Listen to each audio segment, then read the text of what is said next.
But having a look at prize cam now, there's that little tech I was talking about. So Jake Cruwys, he's got that Ninetales GX in there. Has that mysterious guidance ability. It allows the player to, when they play Ninetales GX from their hand, to evolve their Alolan Vulpix. Search their deck for 2 item cards, which may not seem amazing, but when you're playing a deck that uses, so many item cards like Electro Power, Choice Band, Energy Switch, it's fantastic when you can get those combos off. Hey, consistency is key in card games. And, Stephane with the Zoroark Lycanroc deck is the epitome of consistency in Pokemon. But the epitome of power we're starting to see is that Pikachu and Zekrom tag team. So to add that little bit of additional consistency with the Ninetales GX there, maybe could give Jake that little bit of added oomph that he needs to get over what could be an unfavored matchup because of that type weakness. And he is going to start with that Alolan Vulpix in the active with that Beacon attack. Stephane with the Zorua in the active. And we're going to see him try to set up very, very quickly here. And that is the hallmark of the deck. And straight away we see that new card, that Pokemon Communication that came out in Team Up. Great in a deck that plays lots of different Pokemon, because you might start with a Pokemon that you can't necessarily play on the first turn, and they'll use that Pokemon Communication to put that Pokemon back and find another one. It's a great way to also find a Tapu Lele GX, which allows you to play it down, use Wonder Tag, grab a supporter from your deck. I'd say, as you were talking about Zoroark Lycanroc with its consistency, certainly another consistency card that they can add in. Yeah, which is almost why I'm a little bit surprised that the field is not entirely dominated by Zoroark Lycanroc, especially since Zoroark was just by far the most common deck at the end of last year in the World Championships and at the North American International Championships. But as more and more sets are released, as we're seeing all of these new awesome tag team Pokemon, it is only natural that players are going to want to switch things up and bring some new stuff, which is what we've got Jake Cruwys here with today. In fact, going into this tournament, I would have definitely said Zoroark GX paired with Lycanroc GX would be my pick for one of the best decks, possibly even first place. If we look at the results from the last, say, 5 international championships, Zoroark GX, with another partner, has actually won 4 of those, and then at the 5th one, made top 4.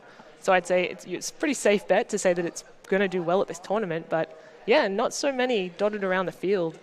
People definitely opting for that, raw power of Pikachu and Zekrom tag team, which, going by the last round, when a player could have taken 6 prizes in one turn, that's a pretty good option. I wanted to see it so badly. That is just, that would have been absolutely incredible. But unfortunately there, Fabian, just 1 card off from taking that 6 prize single turn.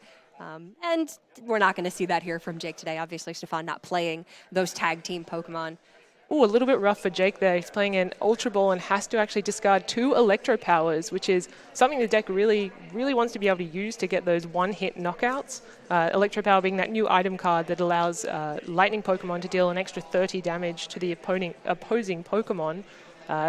Deck does only run 4, and it's not really a way to get them back typically unless they're running that Electro Charger item card, which decks typically aren't favoring. So those are 2 Electro Powers that he probably won't see back this game. Looks to play an Ultra Ball and a Nest Ball, grabs that Pikachu and Zekrom tag team, and the Tapu Lele GX.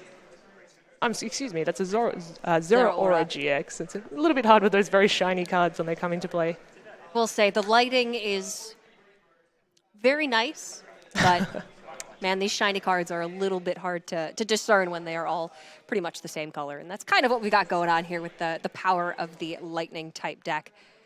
So pretty optimal start from Jake there. He was able to play a Lily to draw quite a few cards, play down quite a few Pokemon, and put Zapdos into the active position. Now Zapdos, with its Thunderous Assault attack, if it comes into the active position that turn, can deal 80 damage for 1 lightning energy. Now when you're facing against a deck that has lots of little basics that have 60 hit points or 70 hit points, 80 is a great number. You're getting a knockout.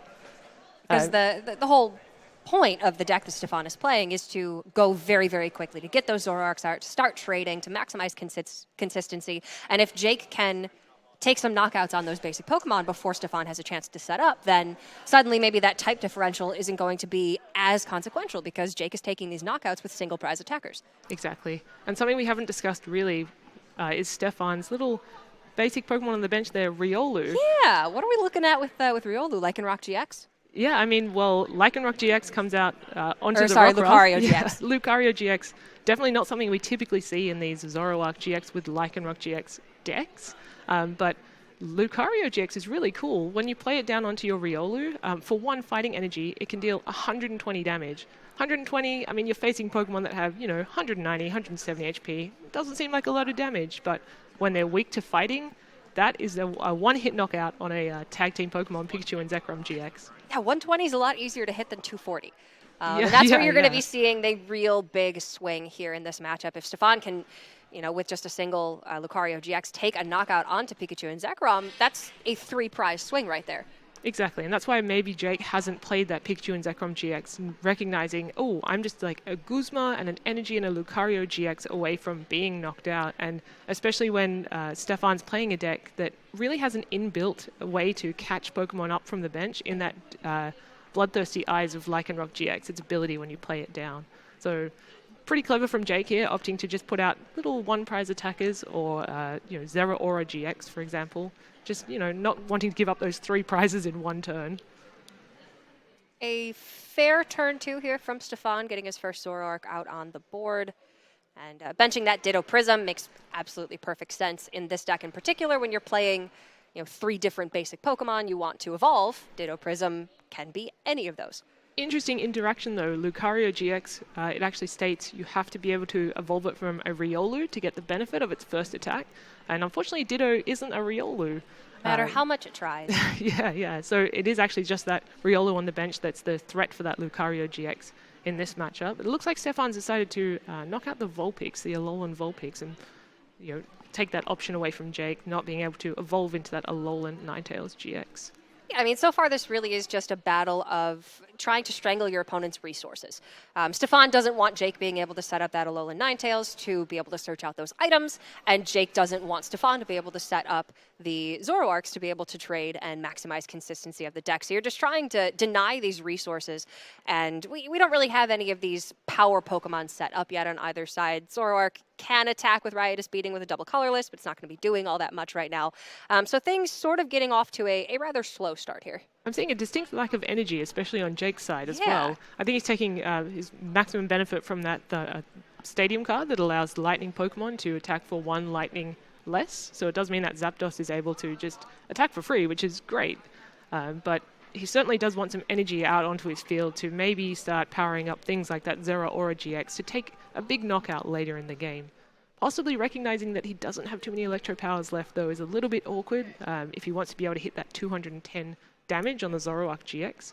But it looks like he's going for a Zapdos, possibly looking to maybe 2-hit knockout the Zoroark GX. Yeah, with the Choice Band here, that is going to be a fair option. 110 damage onto the Zoroark. And Stephane on his side here is probably... I mean, I'm not seeing too many Zoroark GXs on his side. It is a Zoroark GX deck, so I think he would like to get a few more of those into play. At least one more on top of that Ditto. He does pick up one off of the trade. Excellent trade. Such a great ability. Since Zoroark came into the format, I think it's just been a threat that everyone has to be aware of, and with that consistency, it's just always going to be seeing plays at different tournaments. Yeah, I mean, it's the fact that the trade ability is so strong and that it attacks for colorless. And the fact that Riotous Beating actually is quite threatening. So it's just the perfect support Pokemon, and it also can stand its own. And I think you have to really give Zoroark credit. It's still being played in a format where a lot of people are bringing fighting types to the board as well. And I mean, it is weak to that fighting type, and it still is able to hold its own and take these big wins at tournaments. That's going to be another knockout there for Stephane. That second Alolan Vulpix now taken out of the mix. Yeah, really not wanting to see that Alolan Ninetales GX, is he? It's deciding that that's quite a threat. And just says, no, you can attack me with these Zapdos. I'm okay with this. I'm not seeing any too big threats. I know you can only 2-hit knock me out, and not able to get those 1-hit knockouts. It looks like Jake now committing an Energy Zera Aura and deciding, yeah, look, in the end, I probably have to be doing something with this Pokemon. It's unfortunate. He's taken a fair amount of time to sort of execute Plan B, but at this point he's starting to realize that maybe Plan B is going to be a little bit too slow, and he has to revert back to that Plan A. And that's a pretty good start from Jake there. I mean, he's found an Electro Power. He's able to attack with that Zera Aura, especially with that Stadium in play. I mean, Plasma Fist is nothing to scoff at. 160 damage with that Choice Band, with that Electro Power. Yeah. I mean, that's a 1-hit knockout. That's what we were talking about. So sort of out of nowhere, this this big attacking deck with Pikachu and Zekrom GX tag team. It just found these combo pieces and able to, like you said, execute a plan B, which is something a lot of decks can't do, but this deck seems to be able to do quite well. It took a little bit of setup there and a little bit of fortune being able to find one of the 2 remaining Electro Powers in the deck after he did discard 2 of them with the Ultra Ball very early on. But a really important knockout there for Jake, going down to 3 prize cards and taking one of those trades off of the board. And stubbornly putting down another Alolan Vulpix, saying, come on, come and take the 3rd one. Show me your Guzma. But interestingly, though, if Stephane does actually move that Zeraora out of the active spot, then it can actually use Plasma Fists again next turn. Yeah, if it touches the bench, then comes back out, then it is recognized as being a new Zeraora GX. Yeah, the effects are removed. Are we going to see the Lucario GX this turn, though? This is the prime turn. Zeraora GX is weak to fighting, and it isn't too many combo pieces that Stephane will need to be able to actually knock him out. There is actually very little that he can set up and work with now other than those 2 Zapdos. I feel like that Stadium card has been there this whole game as well, which is very fortunate for Jake. I'm not sure if Stephane actually plays counter stadiums, but I'm suspecting that he does. It's a meta where there's just not a lot of field blower, so stadiums and tool cards naturally are going to be much more resilient, but we were seeing a lot of Viridian Forest. Thunder Mountain obviously has been very popular. Yeah, I'm not sure there's many stadiums that people are looking to play. I mean, Lysander Labs was something that people were talking about as well. A little bit of Aether Conservation. Next turn, if Jake does happen to put down another Zeraora, or if, Pikachu and Zekrom tag team. All right, so we are going to see the Mallow. Stephane's going to search for 2 cards, put them on top of the deck, and then be able to trade for them immediately. Look at that synergy. It's excellent. It you is see why the beautiful. 2 cards go together. Looking now, he's just eyeing his deck. He's also probably looking to see what's left as well. That's something that players do a lot. They have a look through their whole deck. They may know exactly what they're going to get before they start looking, but they also want to know, in future turns, if I don't get to look. And so there we see the Lucario GX with its Aura Strike attack. If it's played that turn, it does 30 plus 90 more damage, and that is a 1-hit knockout on Zeraora, putting Stephane down to 2 prizes. Jake, you're having a little think about what does he want to send out? This Lucario was a card that was getting a lot of hype when it came out last year. It was just a promo card in a box, and a lot of players were trying to scoop him up very quickly, thinking this could be really good. And it never quite made the splash that I think players were expecting it to. But Stephane, I think, finding the perfect place for it here. Format where Zoroark GX, which is weak to fighting, is just running around rampant in every deck. Guzma up the Rockruff, put that Zapdos in the active for Jake. Viridian Forest for Lightning Energy. Yeah, he actually has to find energy now that Thunder Mountain is gone. So fortunately, Viridian Forest sort of does that for him. So it's a nice counter stadium to his Thunder Mountain. It's the best one he'd like to see. The power of those Prism Stadiums. Of course, you can only play one of them in the deck, and once it's gone, it is gone to the Lost Zone. But dang, it is strong while it is there. Yeah, if you get 4 or 5 turns of value out of it like Jake did, sure, fantastic. So I believe the only way it can actually be removed is by a counter stadium. Yeah, which is even better, even more resilient. So players now down to 2 prize cards each. Looking at Jake's bench, he does have a couple of 2 prize sort of liabilities in Tapu Lele GX sitting down there. But I'm not sure that Stephane has a way to 1-hit knockout to take 170 damage on those Tapu Lele GX. So I'd like to think that Jake is safe this turn from being knocked out, but you never know with Zoroark decks. They have so many combos they can pull off, sometimes dangerous rogues from Lycanroc GX just kind of come out of nowhere with all these different pieces that they have.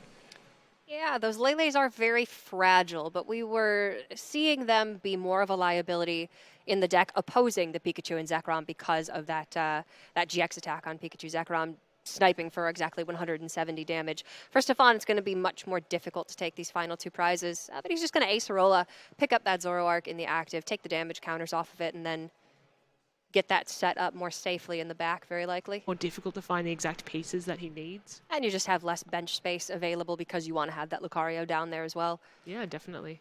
And also with the Tapu Lele GX. It's very funny. Previously, Tapu Lele GX was that card that you'd always see on the bench, but now players really wish they weren't playing it down just because of that Pikachu and Zekrom GX tag team. It's kind of a necessity, but it's a necessary evil at times. It can be a very big liability, but you wouldn't get to that point in the game necessarily if it weren't for the Wonder Tag to find you that Lily on turn 1 or to find you a Cynthia at the right time.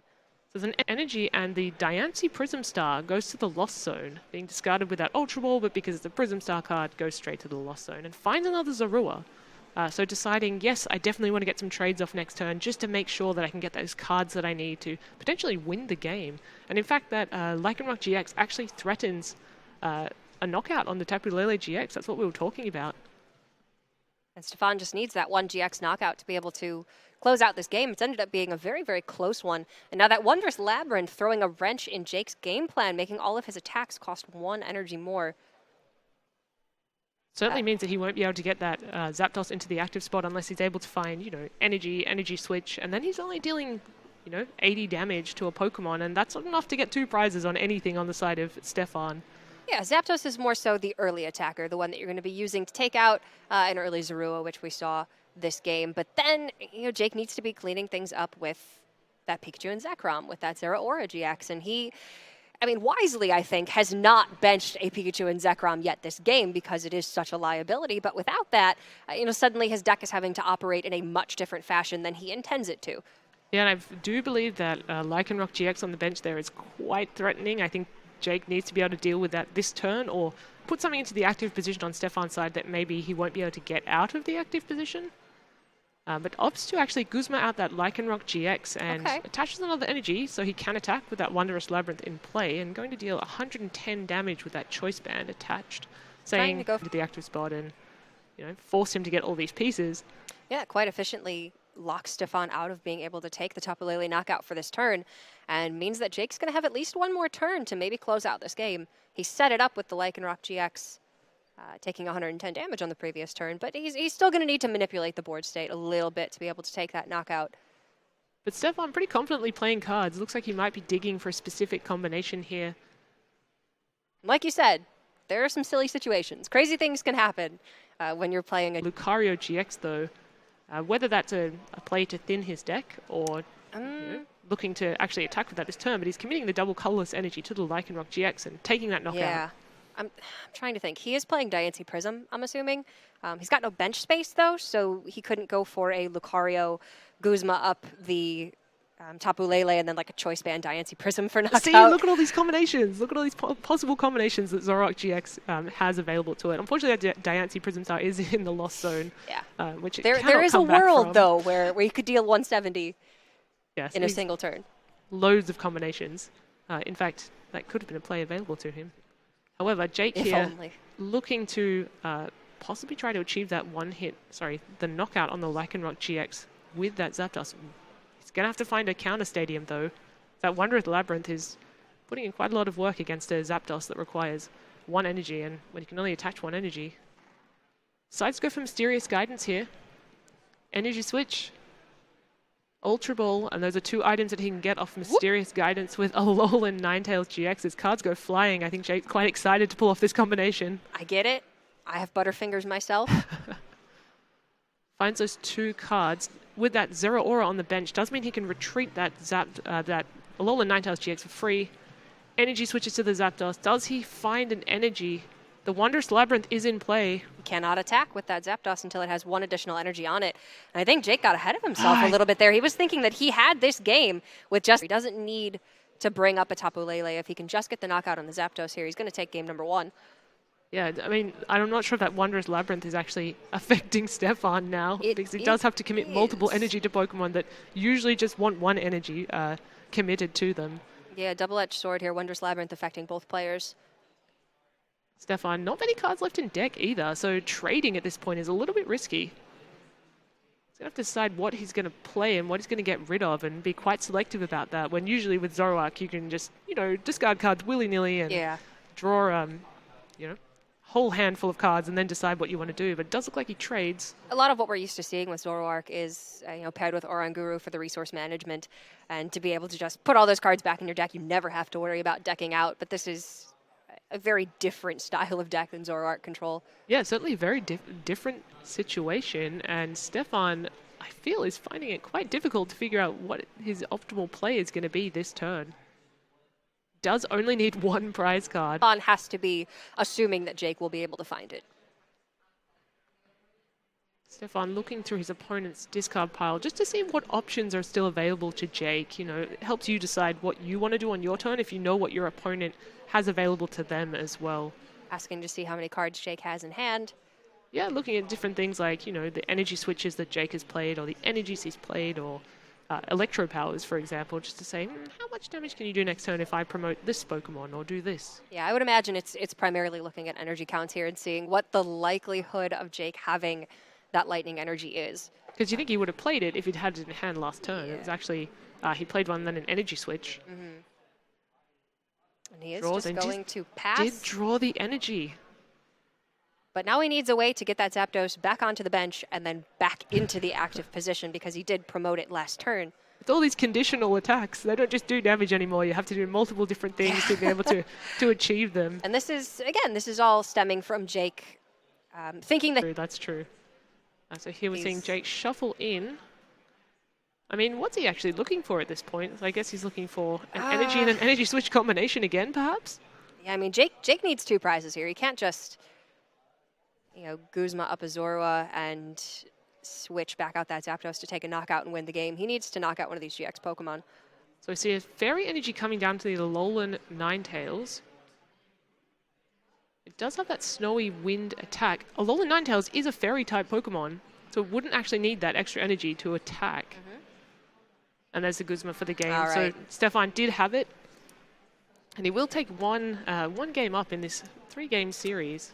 Now, this is early days. This is only round 2, so a loss here isn't the end of the world for both players.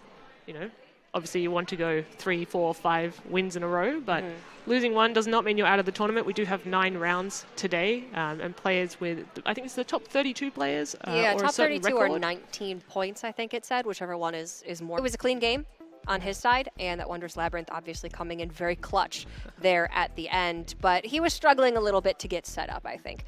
Those Zoro knockouts very early on were sort of putting him in a position where he just couldn't trade as much as he wanted to. So I do think that Jake could have won that game when necessarily, you know, maybe he shouldn't in this matchup, and sort of shot himself in the foot there a little bit, not understanding the interaction with Wondrous Labyrinth and the Zapdos there at the end. But, I mean, when you've got all these things happening, obviously he was very excited. He was making a lot of intricate moves that turn. To even be able to attack with the Zapdos, you know, sometimes you forget about these little disruptions. And you're on stream at an international championships. It's a sort of quite stressful thing to be doing. You really want to play your best and, you know, get the win, but sometimes it means you just miss.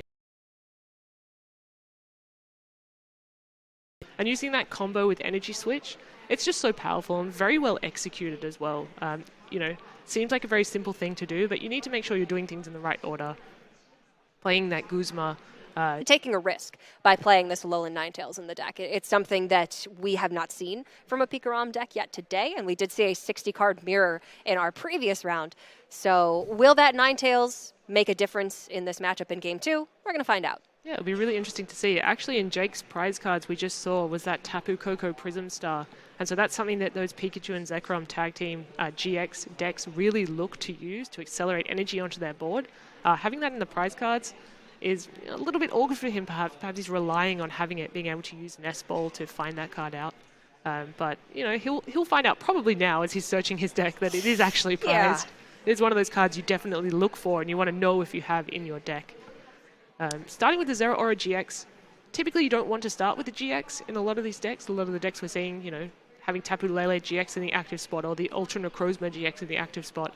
Not something they ever want to see, but in this case, Zero Aura GX, because of its Thunderclap Zone ability, not a terrible thing to have in the active spot. In fact, it's this utility card. You definitely want nothing that Stephane puts on the bench is really safe from Zapdos. He has to recognize, you know, I need to put down multiples of these basics to make sure that they're still there for the next turn.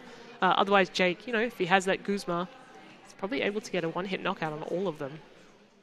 Stephane pretty much doing the same play, playing a Nest Ball, looking through his deck, having a look to see what is prized, what is still available to me, and then probably going to try to find a few basics to put down this turn. As we talked about, he has so many of those stage 1s that evolve from those basics. Finds the Zorua. Hopefully you'll get out multiple Zoroark GX this game at the same time. Yeah, he would love the ability to just cycle through his deck much quicker than he did in the previous game. And Jake's got that Viridian Forest out immediately, so these guys can both start searching out energy. But very importantly, Jake has a second Viridian Forest in hand, so if Stephane were to go for a Wondrous Labyrinth, then Jake can just get rid of that right away. So we see a double colorless energy committed to the Zorua on the bench, which makes me believe that Stephane thinks that Zorua is actually safe. That is really risky. Additional basics, so that one Rockruff and that one Zorua, so really not what he's looking for. Typically you see those Zoroark Lycanroc decks, Zoroark paired with Lycanroc decks, play Professor Elm's Training on the first turn. But yeah, there we have the Guzma and in comes the Zapdos. Would have to say that's goodbye Zorua and goodbye double colorless energy, unfortunately, for Stephane. Yeah, it was a bit of a risky attachment there on Stephane's side. If the Zorua had survived, then you evolve into Zoroark on the next turn. You can get started attacking with that Riotous Beating. But now he is going to be quite restricted in, one, his ability to develop Zoroark, and two, his ability to attack. Yeah, and also we see on Jake's side that Alolan Vulpix coming down as well. I'd say threatening that Alolan Ninetales GX to come out. I mean, maybe it doesn't seem like a threat, but its ability is certainly fantastic and gets you all those pieces. Finds you those Electro Powers as well. Looks like Jake's already done a very good job of finding those Electro Powers. However, he's got 3 in hand right now. Oh, okay. So we are looking at an additional 90 damage onto a Zapdos coming into the active. Yeah, I mean, 170? 60? I'm not sure. Anyway. We'll have to see. We'll see if he plays them all down at the same time. Yeah, I mean, 160 might not be. It's quite a lot enough. of reach. It's enough, but is it 210? It's not enough to knock out a Zoroark GX. It's not 210. But we're going to have to see. Here come the basics. These are the basics we would have liked to have seen. It's interesting that Stephane is discarding that Absol, that Absol from Team Up matchup, because it actually gives the Lightning Pokemon free retreat. Just straight up, which is incredible value. Yeah, not actually affected by Absol. So see here, Jake, is he able to get that combination going? He does find the Guzma again and targets down Rockruff. Rockruff with an energy that Stephane attached on the previous turn, and that's 2 massive knockouts early on. Obviously, just single prize knockouts, but being able to, again, choke out those resources from Stephane, prevent him from evolving into these powerful attackers that he has access to, and... Yeah, 15 minutes is probably enough time to maybe play out a game 3. I'd say at the rate this game is going, it probably will be. So hopefully there will be a result there. Looks like here we see Stephane opting to use the second effective Rescue Stretcher to shuffle 3 Pokemon back into his deck. We are sort of seeing Stephane move into the mid stages of his game plan here, where he's got these basics sticking. Finally, he's lost a couple of important ones, but he is going to be able to evolve and maybe start attacking with Zoroark or maybe with... To accelerate energy onto your board. I'm not sure if it's worth a bench space when it's only shutting off that ability. But then again, it's also shutting off Zeraora GX. So, I guess it does seem a little bit more valuable. Yeah, I guess he's opting to use that Ditto to evolve into one of those stage 1s that we're talking about instead. Okay, Wondrous Labyrinth coming into play for Stephane. Going to make these attacks cost 1 energy more on both sides. And we saw that do quite a bit of disruption for Jake in the last game, so much so that he went to attack with his tag team that, has Electro Powers, has Choice Bands, things they can do to draw those cards using that supporter. Yeah, we're not seeing very heavy supporter lines of it in these decks, but 1 or 2 copies here or there makes it a really nice late game supporter. Yeah, it's quite nice to draw all these combinations of cards that you need. It means that you can keep some cards in your hand and then hopefully draw into the other pieces rather than shuffle them away with a supporter such as Cynthia and then hope to get the pieces. Then you can, make sure you have a couple in hand already. But there we see the Alola and Jake now down to 2 prizes. And you know what? Because he took down those little basic Pokemon at the beginning of the game, that has really benefited him now. He's really got that prize lead. And looks much so that Stephane's going to scoop here, knowing that there's enough time on the clock left for a full game 3. But Jake had a much better time navigating game number 2 here, able to take down a Rockruff and a Zorua very early on, take a double colorless out of play, take a fighting energy out of play, and then there with just that 1 Zoroark knockout from the Zeraora GX, Stephane knew there wasn't going to be... realistic and know that the game is timed, and you want to try to get those 3 games in within the time limit allotted. I'd say Stephane this time, he's able to go first. The player that loses the game in the series is able to decide whether they want to go first or second, and most players will opt to go first because it gives them a turn to set up and get the pieces that they need before their opponent can. So I do believe we will see Stephane go first in this match. We'll have to see if he's able to get multiple basics into play. I haven't seen that yet from this deck, and I want to see it. His hand does have... We see that Pikachu and Zekrom tag team Pokemon into the active. You would have seen in the last 2 games, Jake never played it because he knows it's 3 prizes I can give away to 2 of Stephane's Pokemon when they attack. Talk about a liability here, but Jake forced to start the Pikachu and Zekrom. He didn't have another choice. Pokemon communication for Stephane. He's going to trade a Pokemon from hand for a Pokemon from the deck. And so he opts to get rid of that Ditto Prism Star. And with that Pokemon communication, like we were talking about, you can get rid of any Pokemon and you can find something like a Tapu Lele. So Pokemon communication, in that sense, kind of becomes a supporter through Tapu Lele's Wonder Tag ability. Yeah, and you're not actually losing any resources. You don't have to discard the Ditto Prism, send it to the Lost Zone. You put it back in the deck knowing that you can still find it later on. And that's exactly what Stephane's gone for here. He's gone for the Tapu Lele GX and decided to get the Lily as well. Lily being a great supporter to have on your first turn.